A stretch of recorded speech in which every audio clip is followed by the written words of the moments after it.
Let's define some of FBT's terms. Refeeding means increasing daily caloric intake so that the child returns to a healthy weight. Caloric intake and weight goals should be discussed with a professional.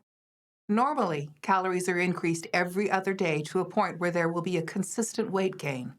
If weight plateaus, calories are increased. Refeeding usually requires you, the parent, to decide what your child will eat and to support him or her to eat it. The parent puts the food on the plate. This is called plating. Places the food in front of the child and sits by him or her supportively while the child eats everything on the plate. Often, phase 1 also includes denying or strictly limiting your child's exercise.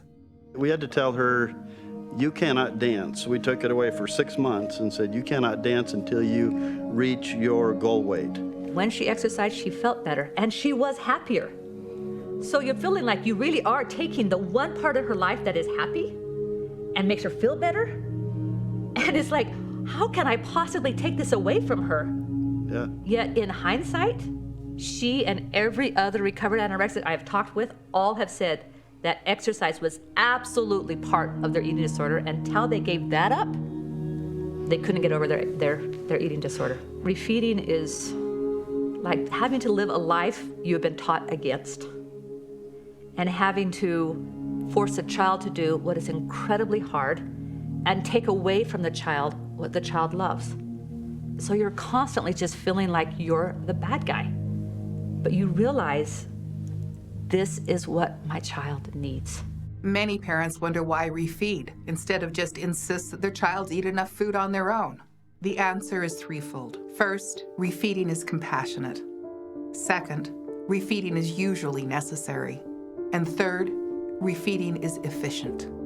I realized how much stress it was choosing what to eat for my daughter. I was coming home from Europe. We were on a plane, and she'd only eaten one salad. And we had a stopover in Chicago, and I told her she had to eat something when we got to Chicago. When we got there, we were looking for a Subway. She wanted whole wheat. We couldn't find a Subway. We went through maybe 30 different restaurants, trying to find one that had the acceptable bread for her. We couldn't find one. She refused to eat anything that didn't fit her specific requirements. I was frustrated. She hadn't eaten. I was scared. I was angry. And I demanded that she eat something before we get on the plane. She looked at me and she said, I hate you. I will never forgive you for forcing me to do that. But I held firm. I said, you are going to eat something before we get on that plane. She couldn't do it.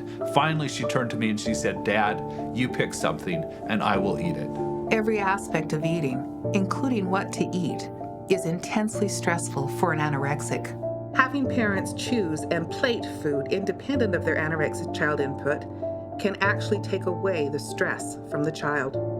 Some compare anorexia to cancer and refeeding to chemotherapy. If your child had cancer and needed chemotherapy, yet feared the pain and suffering and consequences of chemo, you would nonetheless compassionately support him or her through the process. Think of eating as your child's chemotherapy or medicine for anorexia. With our daughter, we gave goals for calorie intake, and she would fight them. We plated the food, we set it in front of her. She would fight us, but we would say, this is your medicine, and you need to take it. She would continue to fight, but we remained with her and calmly supported her in what needed to happen. And at a certain point, she seemed relieved that we were there to give her the support and also the instruction. Your child's brain and every body organ is being affected by malnutrition. Your child is very unlikely to be able to refeed without your help. Sufficient calorie intake and weight is necessary for a healthy body and brain. Right now, your child's brain patterns are destructive.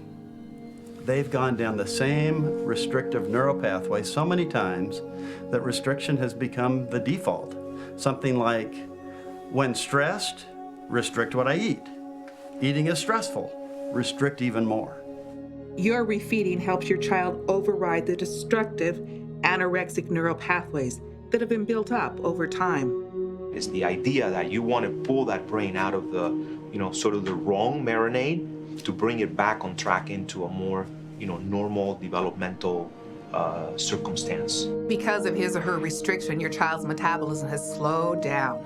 It's gone into survival mode, somewhat like a bear in hibernation. As the bear comes out of hibernation, it needs a lot of food to move its body from a slowed metabolism to a normal one. Similarly, your child will eventually need more calories than what most people his or her age and size need, sometimes nearly double what a peer may eat.